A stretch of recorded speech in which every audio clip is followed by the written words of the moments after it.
Orlene, kailan isinagawa ang India Lawyers Strike? Sherwin, nagkaisa ang libo-libong mga abogado sa district courts ng India na magsagawa ng kilos protesta nitong Lunes, July 15th. Kasunod ito ng ginawang pag-anunsyo ng criminal law overhaul sa bansa noong July 1st.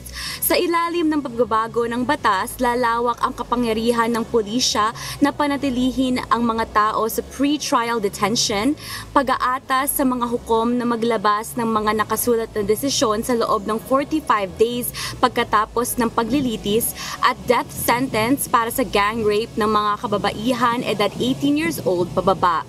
Samantala, dinipensahan naman ni Indian Prime Minister Narendra Modi ang criminal law overhaul at sinabing ang bagong batas ay victim-centric na may layuning gawing moderno ang sistema at wawakasan ang walang katapusang paghihintay para sa hustisya.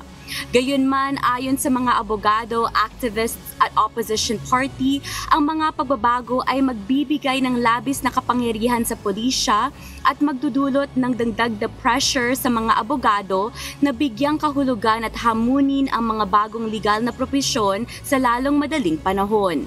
Samantala, patuloy naman ang operations ng Supreme Court of India at ng High Court. At yan ang latest update. Balik sa'yo, Sherwin. Orlene, gaano ba karami sa kasalukuyan ng kabuang bilang ng mga abogado sa India? Sherwin, yung Indian legal profession actually ay isa sa pinakamalaki sa buong mundo. Currently, merong over 1.4 million enrolled lawyers nationwide sa bansang India. Sherwin.